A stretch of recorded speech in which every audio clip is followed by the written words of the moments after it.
quick final update on the Optogenetics running wheel.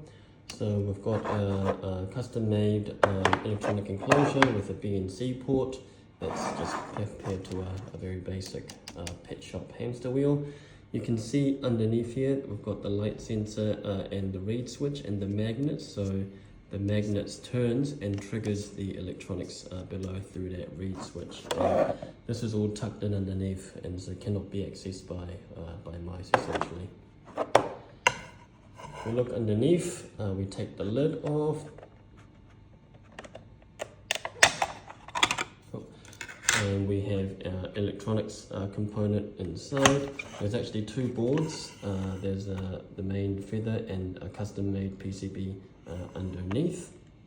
So to operate, you need a battery and an SD card. It has to be an SDHC SD card. And so we put the battery in here, clips in, and place this into that port there. This might be hard with one hand. Okay, so that's connected and that should power the board. And you see that red light on. The red light is actually is an error light. So if you see that red light, what it means is the SD card is currently not in. And so we just need to place the SD card.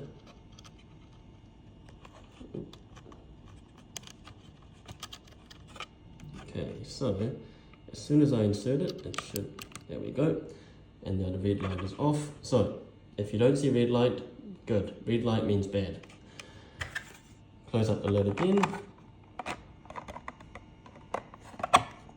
And then we just close that up. And so the revolutions will be logging to the SD card along with the time and the current light level in the room. And the light level is just gives us a measure of night and day in case you need that. To run the Optogenetics, you just need a BNC cable that is connected to our device here.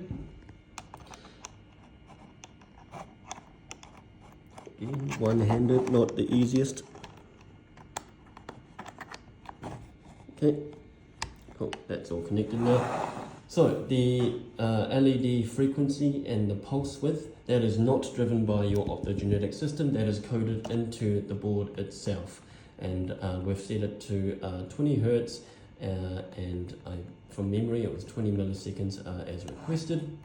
And so now when the mice run, you see the wheel Optogenetics is turned on. When the mice stop running, it turns off. There is a 1.5 second tolerance.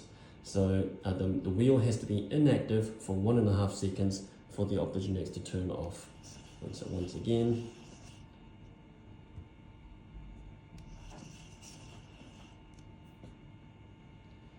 and that's it. And so I'll be sending this very shortly. Ta.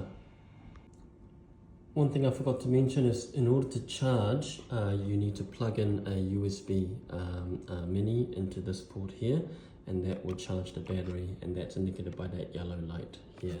To do this, you actually have to pop this up a little bit. So what you do is you just grab it gently and just pop it up, and it will let you come up quite a bit. During operation as well, if the SD card fails, you see at the moment there's no red light at the moment, but if the SD card was to become faulty or pop out, you see the red light coming in. That will not mean the Optogenetics part doesn't stop working. Everything will keep working except the data being stored to the SD card. And so if I reconnect it, that should, yeah, it's turned off already. And so once you're finished charging, you just disconnect this.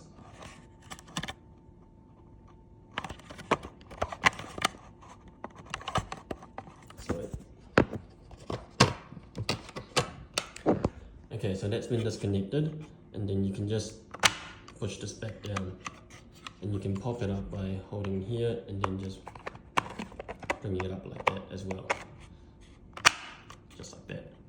Thanks.